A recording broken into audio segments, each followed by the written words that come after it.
malawakang fishing ban ang daidulot nito. At hanggang sa ngayon ay hindi pa rin po tuluyang nakaka-recover ang mga komunidad doon sa Mindoro dahil sa naimplikang damages nitong oil spill na ito. Ngayon po, na isa na namang oil spill ang nangyayari sa Cavite.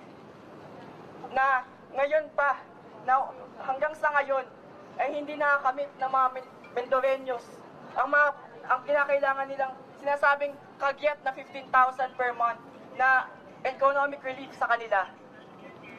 Lalo pa lalo sa Cavite, na merong siyam na coastal communities na po ang apektado. At tinatayang 29,000 ang apektado na fisher folk dito.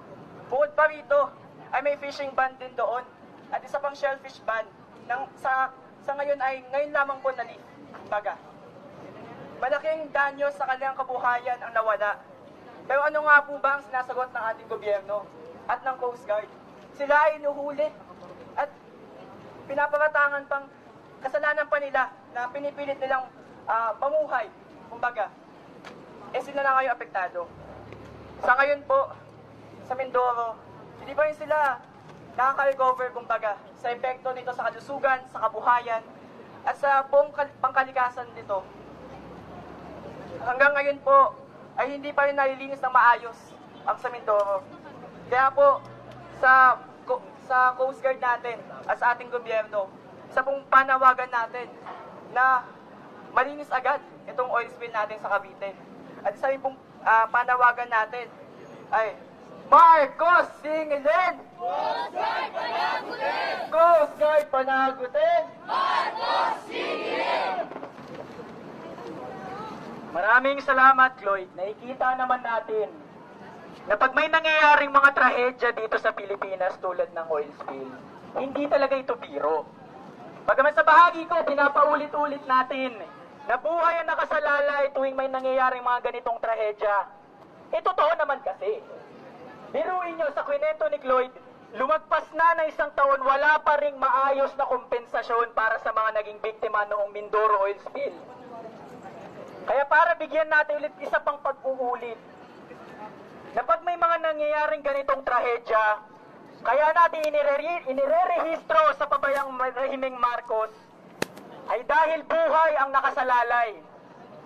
Numero lang ba ang pagtingin ng rehimeng Marcos at ng Coast Guard sa buhay ng mga mangingisda?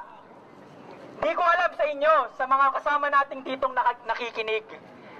Kaya baka naman sakali makatulong ay isa pang mga tagapagsalita. Sunod naman nating tinatawag si Rogelio Sugalay mula sa Pamalakaya, Cavite. Mangingilin! Coast Guard panagutin! Coast Guard panagutin! Marcos Singilin! Maalam na pagbati sa inyo at mainit, tayo naririto upang ipabot namin ang aming problema.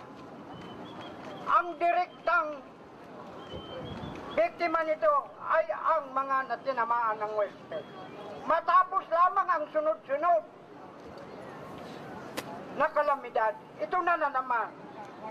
Ang direktang dapat managot o kapabayaan nitong administrasyon ng ating Pangulong Ferdinand Marcos Jr.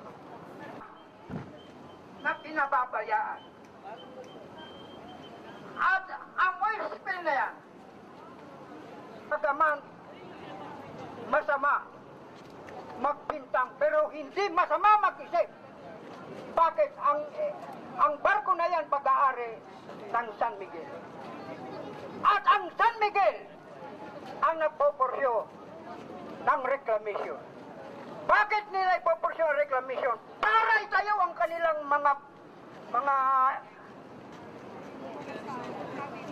properties yan, mga building na yan, at ibibinta sa mga dayuhan.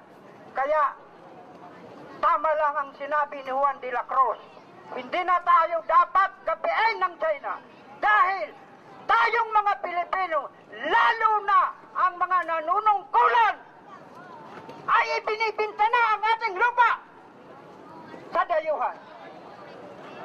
Magiging kanila na ito balang araw. Tayong mga Pilipino ay magsusunod-sunuran na lamang.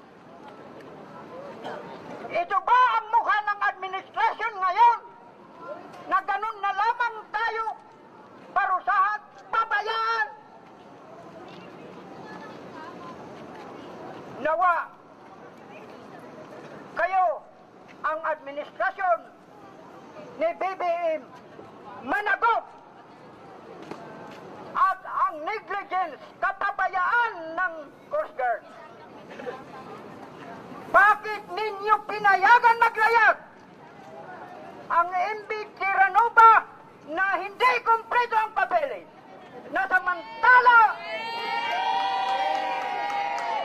ang mga maliliit na mangingisda, kahit kumpleto ng papeles, inyong hinuhuli at pinagmumulta.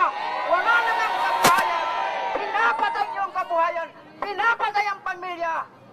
Ganun ba ang administrasyon ngayon? Kaya dapat lang managot, dapat lang singilin. Iyan po ang mga sinabi tulad ng aking pinagsinundan ng mga speaker. Katotohanan po, katotohanan. Nasa inyo ang kapabayaan at kainutilan. Kayo mag-isip tulad ng iniisip namin para maging maayos.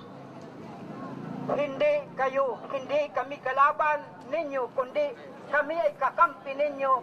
Lamang ipinaabot namin ang aming hinaing at aming nararanasan sa kasalukuyan. Nawa, wag na maulit sa darating pa. Maraming salamat po.